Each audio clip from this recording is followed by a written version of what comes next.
वालेकुम मेरे मोअज़्ज़ज़ दोस्तों। आज हम हज़रत मोहम्मद बिन कासिम की 5वीं पार्ट शेयर करेंगे। चलिए शुरू करते हैं। बिस्मिल्लाहिर्रहमानिर्रहीम। आप कम अज़ कम उस वक्त यहाँ रहे जब तक खलीफा सुलेमान की नीयत का इल्म ना हो। बजाय आप खुद हौसला करें, यहाँ के हज़ारों लावारिस बेवाएँ आपको सहारा, हज़ार यतीम आपको अपना सरपरस्त और हज़ारों बूढ़े आपको अपना अगवा समझते हैं। अगर आपको यकीन आए तो आप ज़रा बाहर झांक कर देखो, वो लोग आपकी रवानगी खैर से तड़प रहे हैं। ये कहकर सिंध मुअज़्ज़िज़ की आवाज़ बढ़ गई। वो चेहरे के हाथ में लेकर सस्कियाँ भरने लगे। बिन कासिम ने कहा, मैं अपने हर सिपाही को अपनी जान से ज़्यादा अजीज़ समझता हूँ। वो चेहरे की सस्कियाँ बनने लगा। बिन कासिम ने कहा, मैं अपने हर सिपाही को अपनी जान से ज़्यादा अजीज़ समझता हूँ। मेरा हर सिपाही जज्बे के लिहाज से मोहम्मद बिन कासिम है। मुझे दरबार खिलाफत का हुक्म है, हर हाल में पूरा करना है मुझे। आप सब मेरे इशारे पर अपनी जान कुर्बान करने का वादा खर्चे हो गए हैं, इसलिए मैं आपसे कहता हूँ कि सिंध से जाते हुए मुझे दुखी न करो। मैं एक मुतमईन दिल से जाना चाहता हूँ। यहाँ पर इस्लाम कबूल करने वाले सब अली लोग अजीम हैं। अब सिंध का मुस्तकबिल किसी मोहम्मद बिन कासिम का मोहताज नहीं होगा। अब इशा की नमाज के बाद और मेरी हालत कुछ ऐसे मुसाफिर जैसी है जिसने एक तवील सफ़र करना हो और उसे आराम की ज़रूरत हो। भीम सिंह, जो मोहम्मद बिन कासिम से बहुत मुतासिर हुआ था, उसने फ़ौरन कलमा पढ़कर और कहा, मैं अगर इस्लाम के खूबियाँ को देखना चाहूँ तो आप भी यहाँ मौजूद होंगे। मेरे नज़दीक सच्चा मुसलमान वही है जो आप जैसा मुसलमान हो। मोहम्मद बिन कासिम ने कहा, आगे बढ़कर भीम सिंह को गले से लगा लिया और कहा, मेरे भाई मुसलमानों, मैं तुम्हें मेरे जैसे हज़ारों इंसान मिलेंगे। फिर कमरे में मौजूद सिंध के मज़ीद सरदारों ने भी कलमा तौहीद बुलंद आवाज़ से पढ़ा। मुसलमान हुए। सब ने मिलकर इशा की नमाज़ पढ़ी। सुबह के वक्त शाही महल के दरवाज़े कई हज़ार लोग में गिरा हुआ था। मोहम्मद बिन कासिम जब सुबह दरवाजे से बाहर आया तो लोग एकदम रास्ता बनाकर दोनों तरफ खड़े हो गए। फौज के बड़े अहदेदारों ने आगे बढ़कर हाथ मिला लिया। जब भीम सिंह की बारी आई तो बेइख्तियार मोहम्मद बिन कासिम से लिपट गया। उसकी आंखों से आंसू का सैलाब जारी था। उसने मोहम्मद बिन कासिम से कहा, मेरे मोहसिन, आपने मेरे इस्लाम में नाम तजवीज़ नहीं किया। मोहम्मद बिन कासिम ने मुस्करा कर उसकी तरफ देखा और कहा, अगर तुमको पसंद आए तो अपना यूसुफ दीन रख लेना। भीम सिंह ने मेरी ऊंची आवाज़ में कहा, ए लोगों सुन लो, मेरा नाम यूसुफ दीन है, तुम गवाह रहना। ये नाम मोहम्मद बिन कासिम ने दिया है मुझे। महल की सीढ़ियों पर एक सिपाही सफ़ेद घोड़ा लिए खड़ा हुआ था। मोहम्मद बिन कासिम सीढ़ियाँ उतार कर घोड़े पर सवार होने लगा तो यजीद बिन कबसान फौरन आगे बढ़ा और घोड़ों को बाग ताम कर खड़ा हुआ गया। मोहम्मद बिन कासिम ने मना करने के बावजूद लोग उसकी टांगों और पाँव को हाथ लगाकर चूम रहे थे। उसने कई मरतबा उनको ऐसा करने से रोका, मगर जब उसको पता चला कि यहाँ की रिवायत है कि किसी देता इंसान को इज्जत देना हो तो ऐसा किया जाता है, तो उनकी अकीदत देखकर खामोश हो गया। मोहम्मद बिन कासिम ने लोगों के हुजूम की तरफ देखा तो हर आंख अश्कार थी। लोग बेचैन खड़े होते जैसे उनका कोई करीब अजीज उनसे दूर चल रहा हो। औरतें हसरत से उसे देख रही थी कि उनकी इज्जत की कारवां नहीं छोड़ कर जा रहा था। बूढ़े अपने आप को लावारिस महसूस कर रहे थे। उन्होंने यह मंजर किसी बादशाह की आमद पर नहीं देखी था, और जिसको अपना दुश्मन समझते थे वही उनका सच्चा हमदर्द इंसान बना। सैफ उद्दीन भीमसिंह अपने साथियों के साथ एक ऊंचे टीले पर खड़ा कासिम को जाते हुए देख रहा था। उसने अपने साथियों से कहा, तुम सब लोग देख लो कि सिंध का आफताब आज दोपहर के वक्त गुरूब हो रहा है। ये कहकर वो एक बार फिर फूट के रोने लगा। मस्जिद नबी में नमाज असर पढ़कर जब उमर बिन अब्दुल अजीज बाहर तशरीफ लाए तो उन्होंने देखा एक घुड़सवार नहायत तेजी से उनके पास आकर रुका और घुड़सवार का चेहरा गिर से आलूदा हुआ था। भूख प्यास और थकावट से चेहरा भी मुरझा हुआ था। उमर बिन अब्दुल अजीज करीब जाकर उससे सवार ने कुछ कहना चाहा मगर आवाज़ ना निकल सकी। आखिर उसने अपने हाथ से उन्हें रोकने का इशारा किया और घोड़े से उतरकर उनकी तरफ बढ़ा, मगर चंद कदम चल कर वो लकड़ा कर जमीन पर गिर कर गया। इतनी देर में घोड़े ने भी एक छुरी चली ली और वो नीचे गिर कर मर गया। लोगों ने घुड़सवार को उठाया और मस्जिद के हिजड़ों से में ले आया तो थोड़ी देर बाद जब घुड़सवार को होश आया तो उमर बिन अब्दुल जब उसको होश आया उमर मस्जिद के हुजरे में ले आया। थोड़ी देर बाद जब उस घुड़सवार को होश आया उमर अब्दुल अजीज उसके चेहरे पर पानी की चपटें मार रहे थे। और जब उसको होश आया तो उसने फौरन पानी पीना शुरू कर दिया। अब ज़रा कुछ भी खा लो, मेरे ख्याल में तुम बहुत लंबा सफ़र तय करके आए हो, क्योंकि तुम्हारा घोड़ा यहाँ पहुँचते ही दम तोड़ गया था। फिर उमर बिन अब्दुल अजीज ने ख़ादिम को खाने लाने का हुक्म दिया, मगर नौजवान ने कहा, मुझे पानी पिला दो, मुझे सख्त प्यास महसूस हो रही है। उसके साथ यूँ लगा जैसे उसको कुछ याद आ गया हो। उसने फ़ौरन अपने जेब में हाथ डाली और कहा, मैं पहले ही बहुत वक्त ज़ाया कर चुका हूँ। आपको एक ख़त, मगर उसके आगे वो कुछ भी ना सका।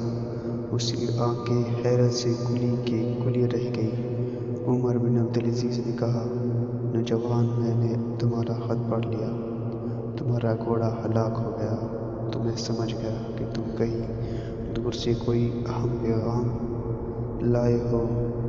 जब तुम बेहोश हो गए तो ख़त तुम्हारी जेब से गिर कर मेरे हाथ में आ गया था, जिसको मैंने पढ़ लिया था। नौजवान ने कहा, मोहतरम, फिर आप मोहम्मद कासिम के लिए कुछ करें, वरना उन्होंने हौसला देते हुए कहा, हौसला रखो, मैं खुद अभी उसी वक्त दमिश्क जा रहा हूँ, मगर घोड़ा बिल्कुल तैयार है। फिर उन्होंने अपने साथी की तरफ देखा और पूछा, क्या मेरा घोड़ा तैयार है? खादिम ने कहा, जी हाँ, आपका घोड़ा तैयार है। आने वाले नौजवान ने कहा, मेरा नाम ज़ुबैर है, क्या मैं भी आपके साथ चलूं? उमर अब्दुल अजीज ने कहा, नहीं, तुम आराम करो मोहतरम, मैं बिल्कुल ठीक हूँ। मेरे चेहरे पर थकावट के नहीं, बल्कि मेरे दिल की बेचैनी का आसार है। अगर मैं यहाँ रहा तो इंतज़ार की ज़्यादा तकलीफ होगी। उमर अब्दुल अजीज ने मुस्कुरा कर कहा, मुझे तुम्हारी गुफ्तगू सुनकर दिल खुश हुई। तुमको खाना खिलाऊं, फिर इकट्ठे चलते हैं। ज़ुबैर ये सुनकर खुश हो गया कि उसका मुरझाया हुआ चेहरा गुलाब की तरह खुल उठा है। उसने जल्दी में चंद नवाले मुंह में डाले और ख्वाब में खूब जग भर कर पानी पिया और उठकर खड़ा हो गया और कहा, मोहतरम, मैं रवाना होने के लिए तैयार हूँ। उमर बिन अब्दुल अजीज ने एक और घोड़ा मंगवाया और ज़ुबैर से कहा, वो थोड़ी देर के लिए बैठ जाए। ज़ुबैर ने कहा, मोहतरम, मैं रवाना होने के लिए तैयार हूँ। उमर अब्दुल अजीज ने कहा कि थोड़ा बैठ जाओ। زبیر نے کہا وہ تھوڑی دیر کے لیے بیٹھ جائے ہوئے۔ زبیر نے کہا محترم میں کھڑا رہنا چاہتا ہوں کیونکہ کھانا کھا کر بیٹھنے سے نیند اور تھکاوٹ کا غلبہ ہو سکتا ہے۔ ایک دم ایک خادم نے زبیر سے پوچھا کیا آپ نے یہاں سفر کرتے ہوئے کہیں آرام نہیں کیا؟ زبیر نے کہا میں دن کے وقت مسلسل سفر کرتا تھا اور رات کو بھی اس وقت رکتا تھا جب میں بے ہوش ہو جاتا تھا۔ میں جلد از جلد مدینہ منورہ میں پہنچنا چاہتا تھا۔ عمر بن عبدالعزیز نے پوچھا اس سفر کے دوران تم کتنے گھوڑے تبدیل کیے تھے؟ زبیر نے کہا ارے اور سے بصرہ تک ہر چوکی سے تازہ دم گھوڑے مل جاتا تھا، مگر بصرہ سے آگے کا سفر وقت بچانے کے لیے گھوڑا کئی منزل طے کرنے پڑی۔ اس گھوڑے سے پہلے میری سواری میں 5 گھوڑے مر چکے تھے۔ عمر عبدالعزیز نے اللہ اکبر کا نعرہ لگایا اور کہا لوگ تو محمد قاسم کی فتوحات کی وقعات سن کر حیران ہوتے ہیں، حالانکہ جس ابو سلال کی بات تمہارے جیسے سپاہیوں کی اس کے لیے کوئی قلعہ یا علاقہ فتح کرنا مشکل نہیں۔ اتنی دیر میں ایک خادم نے حاضر کہا گھوڑے بالکل تیار ہے، اب تشریف لائیے۔ زبیر اور عمر بن عبدالعزیز حجرے سے باہر نکلے اور گھوڑے کی طرف چل پڑے۔ ادھر سلیمان بن عبدالملک کو محمد قاسم کی روانگی کا اطلاع مل چکی تھی۔ اس کو یہ بھی اطلاع ملی کہ مکروہ ان کے ایران کے شہر کے لوگ اس کو خوب استقبال کر رہے تھے، اور یزید بن قبیصہ نے بغاوت کے خوف سے محمد قاسم کو بیڑیاں اور ہتھکڑیاں نہیں پہنائی۔ سلیمان عبدالملک کے لیے یہ تمام خبریں نہایت تکلیف ہوتی۔ اس نے اپنے تمام تیروں میں سب سے زیادہ نوکیلا مضبوط تیر چنا اور صالح کے حوالے کر کے محمد قاسم کو ختم کرنے کا حکم دے دیا اور بصرہ کی طرف بھیج دیا۔ صالح بھی محمد قاسم کا شدید دشمن تھا۔ وہ محمد قاسم کی فتوحات سے سخت نالاں تھا۔ بصرہ میں لوگوں کے جب محمد قاسم کی آمد کا اعلان ہوا تو وہ دیوانہ وار گلیوں میں نکلے اور واقعے بول کر محمد قاسم کی سواری کو چھوڑ رہے تھے۔ صالح نے جب بصرہ میں یہ حالات دیکھے تو بغیر تیر باہر نکلے تو اس نے تیر نکالنے کی حماقت نہ کی اور خاموش رہا۔ بصرہ لوگ ایسے مرد مجاہد کی ایک جھلک دیکھنے کے لیے بے چین تھے جس نے 17 سال کی عمر میں سندھ کی تاریخ بدل دی تھی۔ وہ اس لڑکی کو دیکھنے کے لیے بے قرار تھے جس نے خط لکھ کر عالم اسلام کو ظالم اور راجہ کی حکمرانی کو ختم کرنے کو کہا تھا۔ جب لوگ محمد قاسم کے ہاتھ آنے والے کو دیکھنے کے لیے جوگ در جوگ گلیوں میں کھڑے ہو گئے تھے، عشاء کی نماز پڑھ کر مالک محمد قاسم کے ہمراہ باہر تشریف کے حال میں ٹہل رہا تھا۔ وہ ایک مضبوط وار دے کر ساتھ خیمے میں گیا تو دیکھا کہ محمد قاسم چٹائی پر بیٹھا کچھ لکھ رہا ہے۔ مالک نے کہا آپ نے کسی کے نام کی کوئی خط لکھا ہے؟ اگر آپ حکم دیں تو میں یہ خط خفیہ طور پر متعلقہ بندے کو پہنچانے کا انتظام کر دیتا ہوں۔ محمد قاسم کی نظر اٹھا کر اس کی طرف دیکھا اور چہرے پر مسکراہٹ لاتے ہوئے بولا نہیں، یہ خط نہیں بلکہ میں ایک نئی قسم کی جدید منجنیق کا نقشہ بنا رہا ہوں جس کے ذریعے بڑے سے بڑا پتھر بہت زیادہ دور ہوئی ٹھیک نشانے پر گرے گا۔ اس سے اسلامی لشکر کی ایک نئی قوت مل جائے گی۔ مالک نے حیران ہو کر کہا اس موقع پر آپ کو اپنے متعلق سوچنا چاہیے جبکہ آپ اسلامی لشکر کی فکر کر رہے ہیں۔ محمد قاسم نے کہا یاد رکھو کہ ایک فرد ہوں اور منجنیق ایک قوم کی اہم ضرورت ہے۔ اگر مجھے قید کر لیا گیا تو تم یہ نقشہ خود امیر المومنین کی خدمت میں جان دینا۔ مالک نے کہا کہ آپ کی قسمت کا فیصلہ ہو گیا ہے، اب بصرہ نہیں بلکہ اوسط لے جایا جا رہا ہے۔ محمد بن قاسم نے کہا میری قربانی رائے گاہ نہیں جائے گی۔ یہ عالم اسلام کی بدبین قسمت ہے کہ اس کے خلافت کا ملکیت میں بدل دیا گیا ہے۔ یہ کہہ کر محمد بن قاسم دوبارہ نقشہ بنانے میں مصروف ہو گیا۔ مالک کو دیکھ کر سوچ رہا تھا کہ اگر اس کی بس چلے تو وہ اپنی جان دے کر ایسے عظیم سالار کی نایاب زندگی بچائے۔ خلیفہ سلیمان بن عبد الملک مغرب کی نماز پڑھ کر جامع مسجد سے نکل کر قصر خلافت کی طرف جا رہا۔ پیچھے سے آواز آئی، سلیمان رک جاؤ۔ اس آواز میں غصہ اور حکم تھا۔ سلیمان نے فوراً مڑ کر پیچھے دیکھا اور کہا کون؟ عمر بن عبدالعزیز نے کوئی جواب دیے بغیر اس کو بازو پکڑا اور جھنجھوڑ کر پوچھا، نادان اللہ کو کیا جواب دو گے؟ سلیمان عبد الملک نے نہایت خود غرضی اور بے حسی شخص تھا، مگر وہ عمر بن عبدالعزیز کی عظیم شخصیت کے سامنے کچھ نہیں تھا۔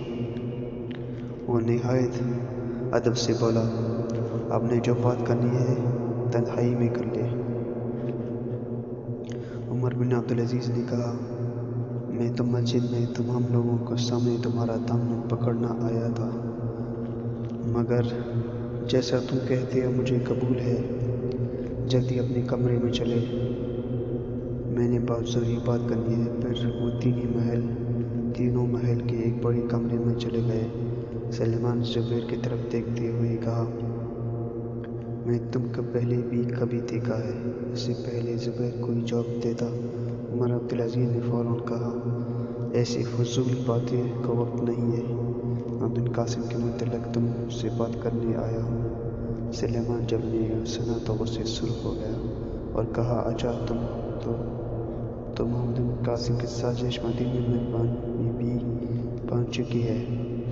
اور اس کا قریب دوست زبیر اس بات پر خاموش نہ رہ سکا اور بولا، میں آپ کو یقین دلاتا ہوں کہ محمد بن قاسم نے کوئی سازش نہیں کی ہے، اور میں اس وقت یزید بن قبیصہ کا نمائندہ بن کر آیا ہوں۔ اس بات کا جواب سلیمان دیتا، مگر عمر بن عبدالعزیز نے یزید بن قبیصہ کا خط اس کے ہاتھ میں تھماتے ہوئے کہا، کچھ بولنے سے پہلے یہ خط پڑھ لے، یزید تمہارے خاص دوستوں میں سے ہے، اگر تم محمد بن قاسم کی معصومیت اور بے قصور کو اس خط لکھنے میں مجبور کر سکتے ہو تو میں تم کو مسلمانوں کی گردن پر وال نہیں کرنے دوں گا۔